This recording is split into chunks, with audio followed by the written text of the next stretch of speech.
WhatsApp बंद होणार का? गोपनीयतेच्या धोरणाविरोधातील नियम अमान्य, न्यायालयात युक्तिवाद.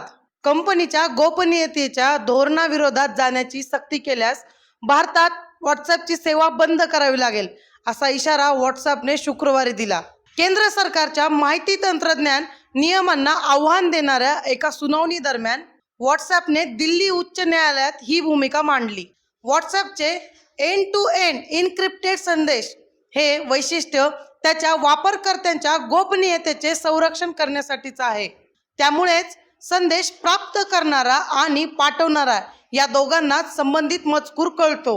नव्या IT नियमानुसार सरकारने कोणत्याही संदेशाचा माहितीचा मूळ स्रोत ओळखण्यासाठीची तरतूद करण्यास फेसबुक, व्हॉट्सअप आदी समाज माध्यमांना सांगितले आहे. लोक गोपनीयतेमुळे या माध्यमांचा वापर करतात. केंद्राचे नवे IT नियम व्हॉट्सअप वापरकर्त्यांच्या गोपनीयतेच्या विरोधात आहे. यावर कंपनीचे काय म्हणणे आहे जाणून घेऊ. लोक गोपनीयतेमुळे या मंचाचा वापर करतात. हे संदेश एंड टू एंड इन्क्रिप्टेड असल्यामुळे त्याची गोपनीयता राखली जाते. नवे IT नियम व्हॉट्सअप वापरकर्त्यांच्या गोपनीयतेच्या विरोधात आहेत. संबंधितांशी सल्लामसलत न करता ही तरतूद लागू करण्यात आली होती. या नियमाचे पालन करण्यासाठी व्हॉट्सअपला कोट्यावधी संदेश वर्षानुवर्ष जपून ठेवावे लागतील. यावर केंद्राचा काय दावा आहे आपण पाहू.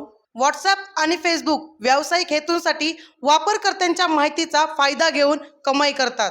ते गोपनीयतेचे संरक्षण करतात असे कायदेशीरपणे म्हणू शकत नाहीत. या समाज माध्यम कंपन्यांवर जबाबदारी निश्चित करायला हवी, असे विविध देशांच्या नियामकांचेही मत असल्याचा दावा केंद्र सरकारचे वकील कीर्तिमान सिंह यांनी केला आहे. या प्रकरणाच्या पुढील सुनावणीसाठी प्रभारी मुख्य न्यायमूर्ती मनमोहन आणि न्यायमूर्ती मनमीत PS अरोरा यांच्या खंडपीठाने 14 ऑगस्टची तारीख निश्चित केली आहे. मी प्रगती कराड बातमी TVच्या माध्यमातून आपल्यासाठी विविध मुद्द्यांची माहिती घेऊन येत राहणार आहे.